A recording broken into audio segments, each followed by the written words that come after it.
Hola a todos y todas, sean bienvenidos y bienvenidas nuevamente a una de nuestras clases grabadas. Hoy ya clase número 5. Quiero agradecerles por haberse conectado la semana pasada. Saben que cada 4 semanas tenemos un encuentro sincrónico, es decir, que nos conectamos todos y todos juntos en el mismo Meet. Siento que fue muy enriquecedor, me pone contenta que haya salido así, espero que también les haya gustado. Y hoy vamos a empezar a trabajar un tema muy importante que es el estudio de los arquetipos.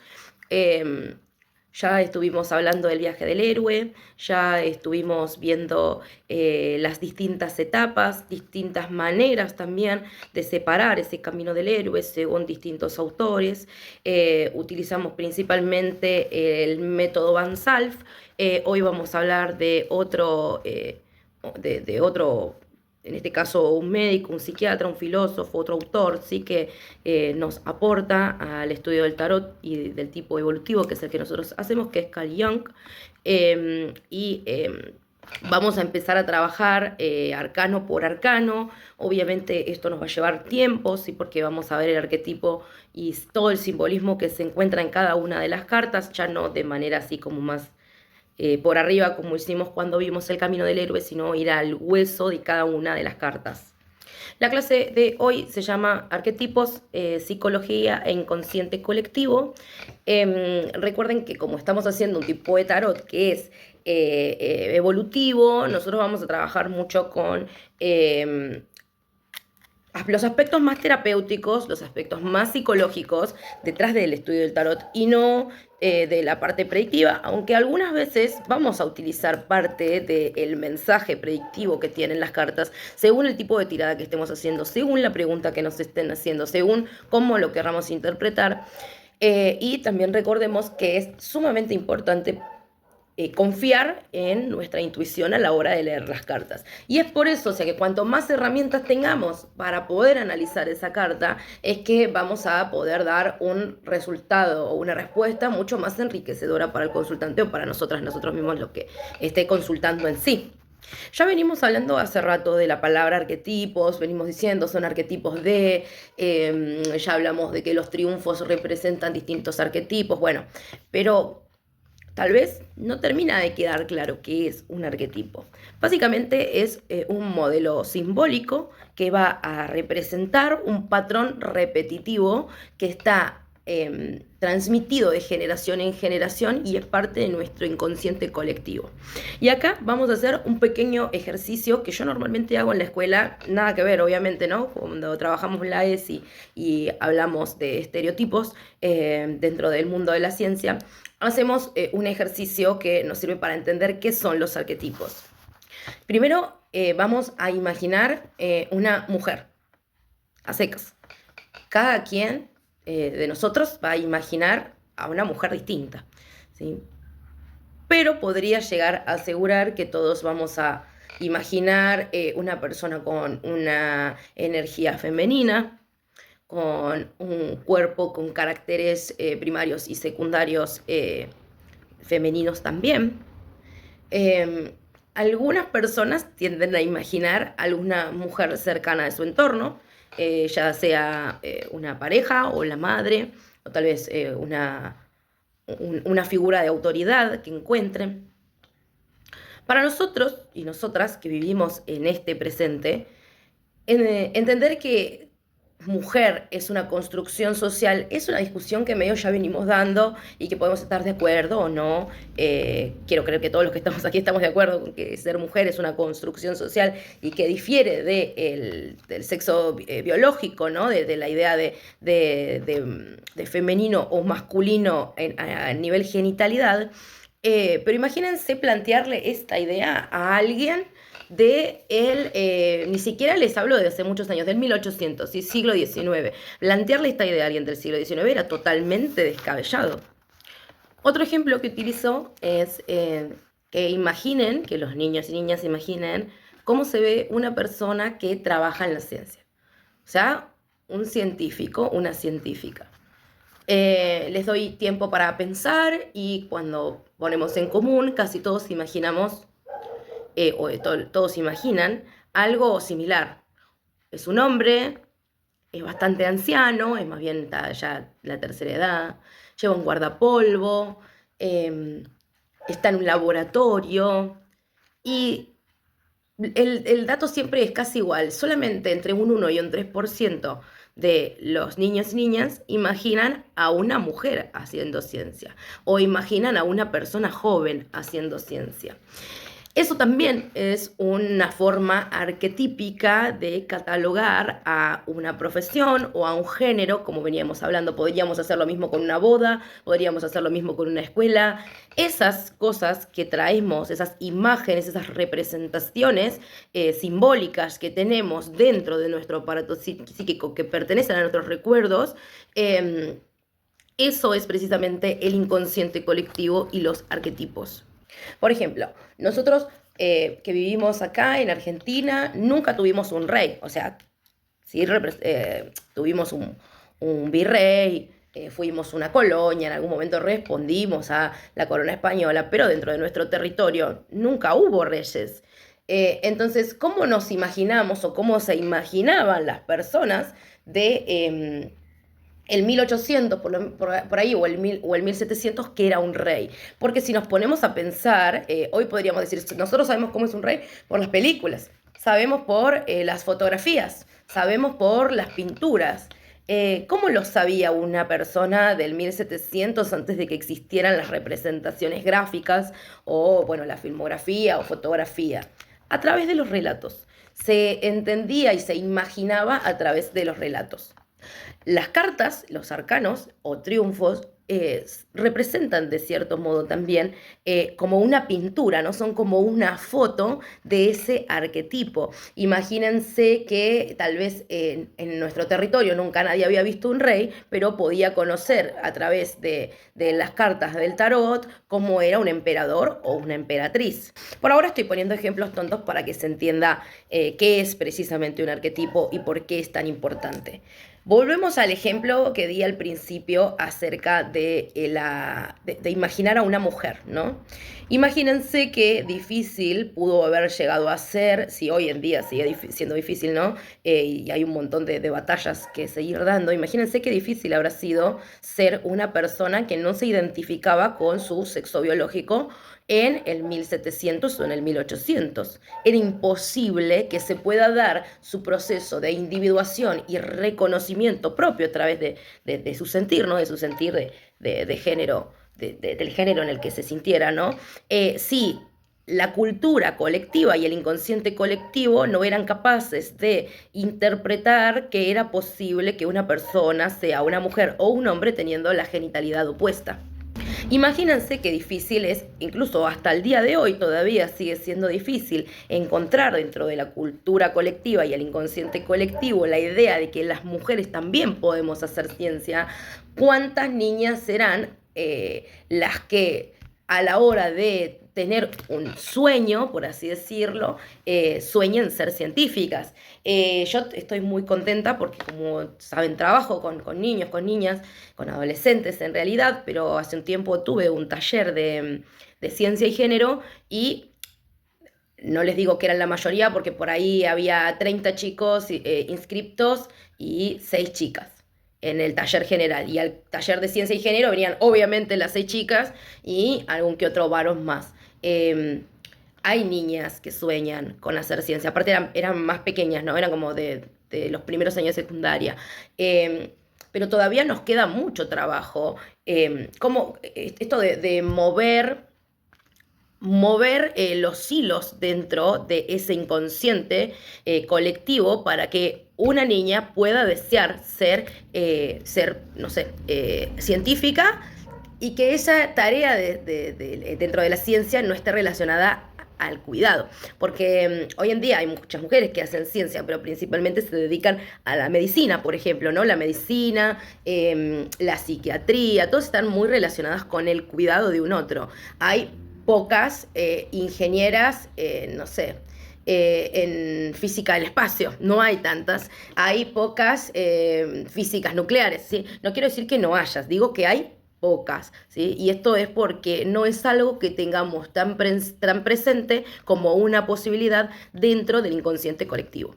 Bueno, Carl Jung va a decir precisamente esto, que estas figuras, estas representaciones, estas imágenes que tenemos simbólicas de todo aquello que representa el mundo, tanto personas como eventos y objetos, van a condicionar nuestro proceso de individuación. Es decir, solamente aquello que esté presente dentro de esos sistemas van a ser cosas posibles o deseables para el individuo y para su camino evolutivo, ¿no? Lo que él va a llamar proceso de individuación, para nosotros va a ser el camino evolutivo, ya sea psicológico y del alma. Es por esto que considera que el proceso de individuación no es únicamente personal, no es un trabajo que depende pura y exclusivamente de uno, sino que también va a depender de lo transpersonal, de todo aquello que tenga que ver con el entorno, con los lugares donde vivimos, con la familia en la que nacimos, con el momento histórico en el que estamos viviendo. Carl Jung es bastante controversial, como bueno, tantos otros científicos que se atrevieron a hablar de algo que no sea solo la ciencia, porque él hace como una mezcla y una fusión entre la ciencia, la medicina, la psicología, la psiquiatría, pero también empieza a incorporar cosas como las religiones, las distintas doctrinas espiritistas, y considera que eso, el conjunto de todo eso, hacen a un todo, ¿sí? Ese todo es el que nos va a llevar al proceso de individuación. Yo creo que es muy acertado con un montón de cosas y creo que nosotros ya venimos hablando de esto, ¿no? Inclusive desde la primer clase, de que sí somos procesos, somos un fenómeno natural, biológico, también somos un proceso emocional constante, también somos actores sociales, también hay muchas cosas que podemos explicar desde la ciencia, desde la razón, y hay otras que solamente se explican desde el alma, y en el globo de todo eso se define quiénes somos. Nosotros no somos solamente este cuerpo, esta encarnación, ni tampoco somos solamente esta alma, también somos nuestro sistema de valores, también somos las posturas que tomamos ante diferentes situaciones, también somos la persona que le sucede al otro y cómo el otro nos sucede a nosotros. El conjunto de todo eso es lo que va a forjar y formar nuestra personalidad, nuestro camino hacia nuestro yo superior y cada una de las etapas de nuestra vida. Entonces, en el tarot vamos a encontrar distintas representaciones arquetípicas en los 22 arcanos mayores, también en los arcanos menores, pero en los arcanos mayores se ve con mayor claridad. Estas figuras arquetípicas van a representar, por ejemplo, etapas de la vida. Podemos hablar del nacimiento, de la juventud, de la ancianidad, la muerte. También podemos hablar de emociones. Esas emociones pueden estar relacionadas a la seguridad, la esperanza, la confianza o, por el contrario, a la incertidumbre, a los duelos, a las dudas. Vamos a encontrar también arquetipos que nos van a hablar de los entornos, de un entorno armónico, desfavorables, inciertos, confiables, hostiles también. También podemos hablar de figuras arquetípicas relacionadas a la astrología, como procesos lunares, relacionados a las emociones, procesos solares relacionados a la conciencia, pero también podemos hablar de procesos que están relacionados con algunos planetas. Bueno, los que estudian astrología conmigo saben que yo trabajo mucho en conjunto ambas cosas. Y podemos hablar, por ejemplo, de procesos que son mercuriales, que están relacionados con el mundo de las ideas, con el plano mental, con la comunicación, o aquellos que son venusinos, relacionados con el valor personal, con los vínculos, con el placer, con la relación que tenemos precisamente con ese placer, procesos plutonianos que tienen que ver con las transformaciones profundas, también con los duelos, y también vamos a encontrar arquetipos en los colores. Y acá hay que hacer una salvedad, porque saben que yo voy a trabajar principalmente con el tarot de Marsellas, pero eso va a depender del tarot que ustedes tengan. Hay tarot que son muy explícitos, que tienen imágenes muy ilustrativas. El tarot de Marsellas es un poco más básico. Una de las cosas que me gusta del tarot de Marsellas es que es bastante, además de básico, es como muy, no sé cómo explicarles, como simple, por así decirlo, no les da tantas pistas y eso los va y las va a invitar a ustedes mismos a poder hacer ese trabajo de interpretación y esa interpretación también va a ser bien personal, pero entre los colores, independientemente del tarot que tengan, vamos a encontrar colores más vivos, colores más alegres, también vamos a encontrar cartas muy luminosas, cartas más oscuras, con colores más tenues. El tarot de Marsellas utiliza solamente los colores primarios, pero si miramos las cartas van a ver que algunas, se nota mucho esta diferencia entre los colores más vivos y los colores más, perdón, las cartas más luminosas y las cartas un poco más oscuras. Les voy a mostrar. Por ejemplo, la carta del sol es obviamente una carta predominante de colores amarillos que representan la luz precisamente del sol, las bendiciones, esas gotitas que van cayendo en forma de bendición, la luz que cae sobre la vida, el contacto con un otro, los socios, los hermanos, los pares. Y en la carta de la luna, en cambio, predominan los colores, aunque fíjense que las dos cartas utilizan solo colores primarios, ¿no? Utilizan más colores azules, también representan estas gotitas de luz que caen, pero fíjense que no es la misma que cae de estas de acá. Fíjense que aunque son las dos de los mismos colores, en esta predominan mucho más las gotitas más claras y en esta predominan más los azules. Son pequeños detalles que podemos ver en la simbología del tarot.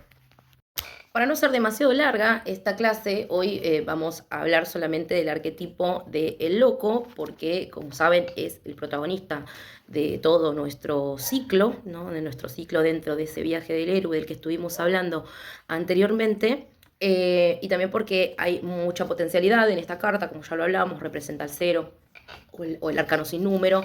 Yo tengo este tarot que, como les decía, no tiene número. Que no tenga número tiene una simbología, ¿sí? El no tener número me va a permitir poner esta carta en cualquier etapa del ciclo, independientemente si estoy entre el 2 y el 3, o si estoy entre el 5 y el 6, o si estoy entre el 20 y el 21.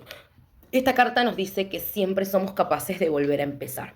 Si lo miran bien, es un juglar, ¿sí? Es como ese... en la antigüedad, el juglar era un poco así como un periodista, porque era el que llevaba las noticias, pero también era un comediante, ¿no? Porque era la persona que tenía una gran autoridad, porque era en las coronas, acostumbraban vivir en los castillos o ser nómades, pero siempre en algún momento esperaban luego vivir en un castillo con un rey, y era el que tenía el poder de la palabra, ¿no? Era el único que tenía permitido poder hacer chistes sobre las cosas que sucedían, contar las cosas de una manera interesante. Está representado también como una figura de divertida, ¿sí? Bueno, después les voy a mostrar para ponerles en el teórico que en realidad el primer loco era un comodín, ¿no? El comodín, ¿no? Con este cuellito, ¿no? Así de bufón que tiene. No tenía número tampoco, ¿sí? Eso de que no tenga número también implica, incluso en el juego, ¿no? Cuando era solamente un juego, tenía la potencialidad de mejorar cualquier otra carta, ¿no? Es como que tiene esa energía, es una energía de, si estamos hablando de etapas de la vida, tiene que ver con el nacimiento. Si estamos pensando en una energía femenina o masculina, es una carta masculina, ¿sí? De esencia masculina, que tiene capacidad de hacer. Está acompañado por esta... casi siempre tiene un perrito acá o algún tipo de fiera, ¿no? Esa figura animal representa un poco la conexión con el instinto, ¿no? Con el instinto animal nos corre un poco de la racionalidad. Eso no quiere decir que no sea inteligente, porque recordemos que para ser una persona que hace humor es necesario ser muy inteligente. Y tiene, es como si le desgarrara la ropita, ¿no? Como que le rasca la ropita. Eso tiene dos interpretaciones posibles. Una es que el perro personificado en la energía natural, le dice que debería tener cuidado porque no sabe qué es lo que se va a encontrar en la aventura que está a punto de emprender, pero también está relacionado con que lo podrías también estar empujando, ¿no? Es como que si bien le advierte que van a haber cosas que tal vez no sean tan gratas, no deja de empujarlo a que siga su camino. Esta carta, en mi tarot particularmente, camina hacia adelante en las Marsellas, pero hay otros tarot en los que pareciera que camina hacia atrás. Esto de que se lo pueda representar caminando hacia adelante o hacia atrás también representa esto de lo que hablábamos anteriormente, de que tiene la potencialidad de siempre volver al lugar donde inició, de empezar de nuevo, también está relacionada con el retorno, ¿no? Con lo que hablábamos en las clases anteriores del camino del héroe, es como que él va hacia adelante, pero también va a ir hacia atrás.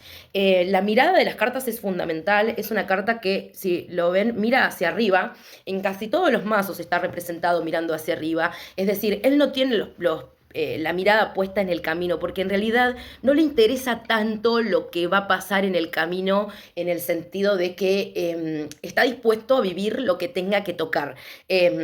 Eso, hay tarot, por ejemplo, en el Rider está como a punto de saltar, ¿no? Está como en una colinita, mirando hacia arriba, caminando sin mirar, sin saber que tal vez se va a caer, ¿no?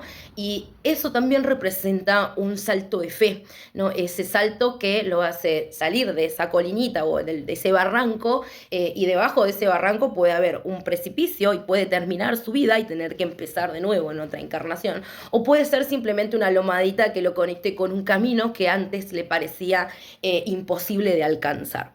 Lleva un bastón, ¿sí? Ese bastón que lleva en la mano, casi en todos los tarot está representado con un bastón. Y representa precisamente esto, que tiene la fuerza para afrontar cualquier cosa que venga en ese camino. Y esa pequeña, como el Chavo del Ocho, siempre les digo, ¿no? Como cuando el Chavo del Ocho se va de la vecindad y se lleva un palito con apenas sus pocas cosas, que era de cierto modo como una valija de la antigüedad, y como les decía, los trovadores, los juglares, los bufones acostumbraban a ser nómades, entonces no podían cargar demasiadas cosas. ¿Qué es lo que lleva en esa bolsa? Bueno, en esa bolsa va a llevar todo aquel aprendizaje que tomó hasta llegar a empezar ese camino, que solamente aquel que le es significativo, ¿sí? No se va a llevar otras cosas más que eso.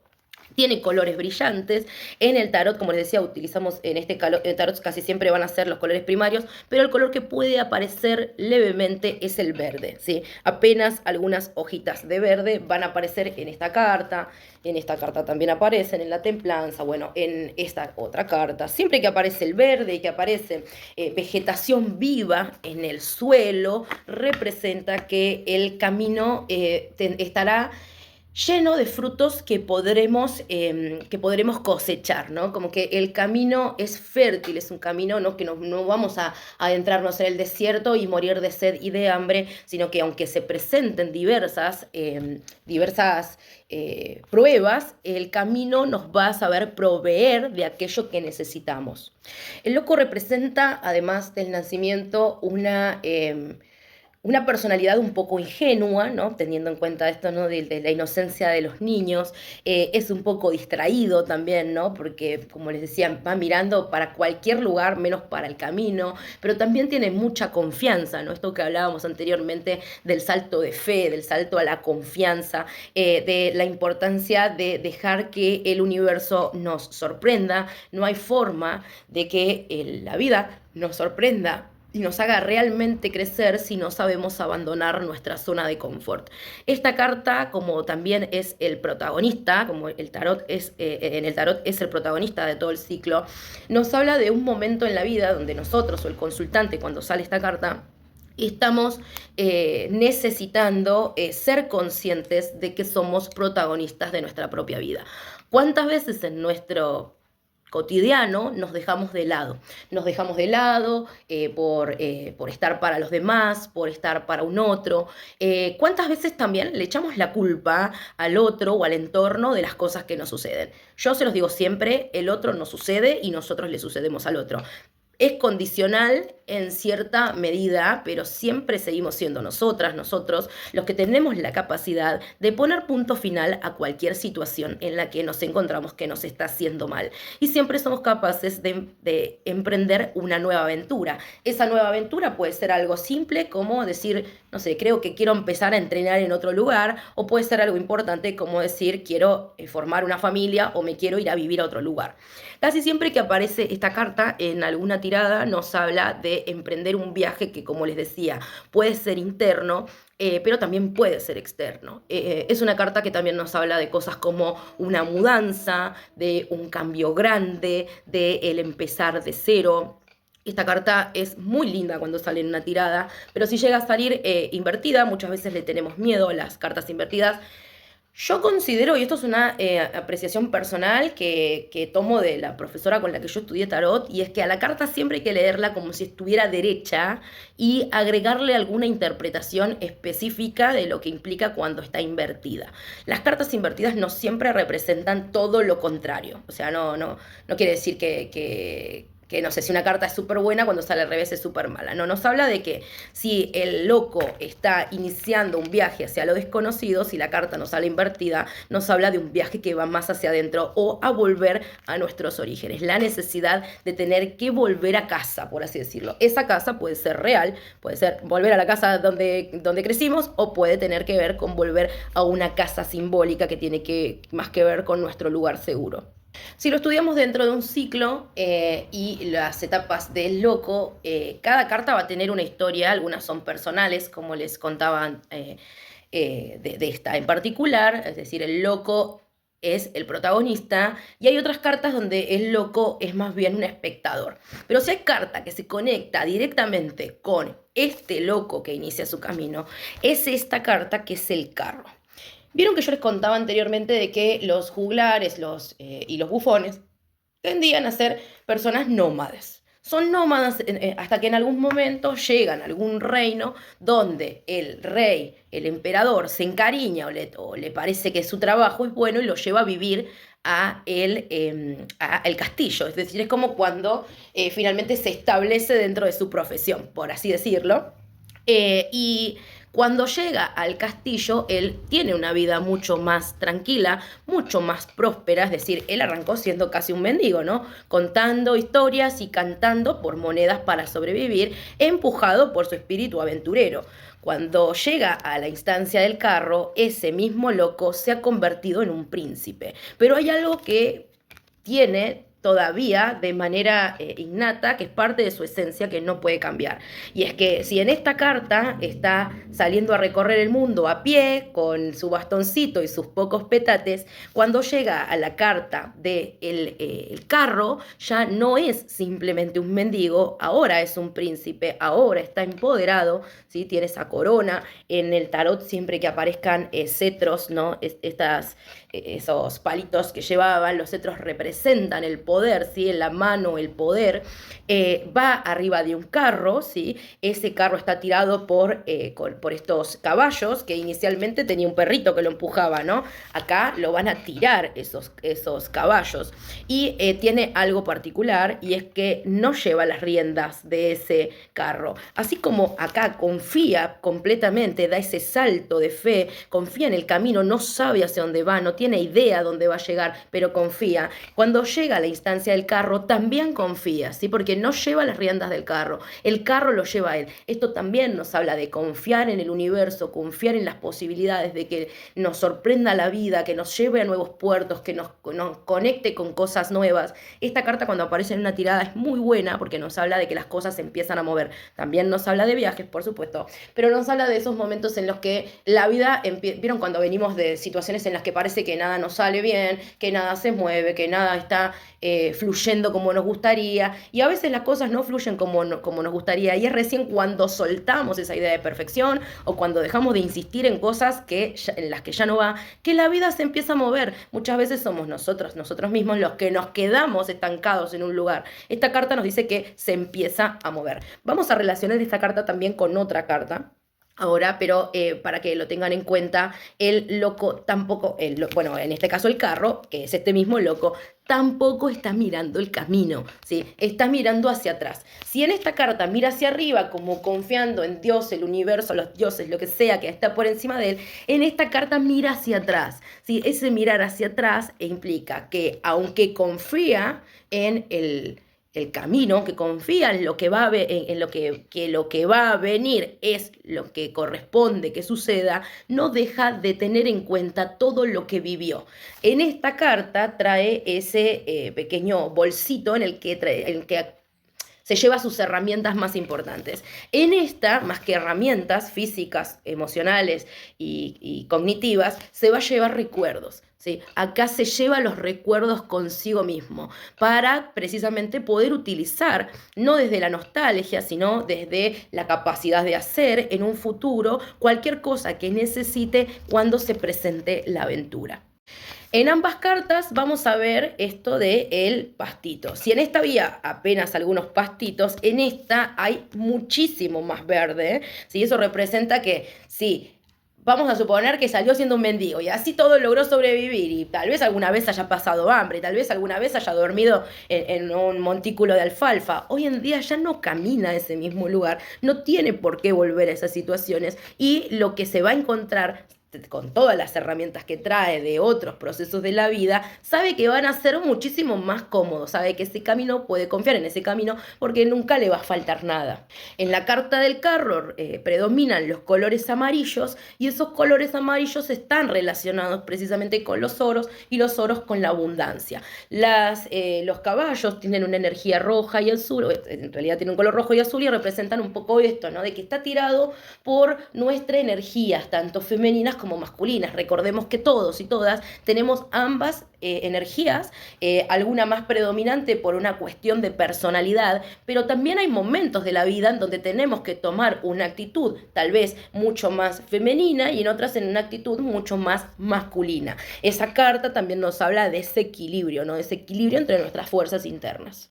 Como esta clase estaba pensada específicamente para hablar de arquetipos, de simbología, de inconsciente colectivo, de psicología y del proceso de individuación, o como lo llamábamos nosotros, más bien nuestro camino evolutivo hacia el yo superior, no voy a hablarles mucho más de otros arcanos porque cada uno tiene muchísimo para trabajar. Hablamos solamente de estos dos que nos sirven como ejemplo. El loco porque nos habla del protagonista y el carro porque es su evolución. Lo vamos a dejar hasta acá, pero no quiero que sea demasiado larga esta clase. Pero las siguientes dos clases, en la próxima vamos a ver 10 de los arcanos que nos faltan y en la otra los otros 10 con sus simbología arquetípica de cada uno. Y hoy les voy a dejar también el material escrito para que lean, para que sepan un poquito más de la forma de ver el tarot y los arquetipos de Carl Jung. Y cualquier cosa que necesiten, como ya saben, me van escribiendo. Espero que les haya servido, que no sea demasiado aburrido ni muy choclo toda la información. Y nos estamos viendo muy prontito. Les dejo un beso grande. Hasta la próxima.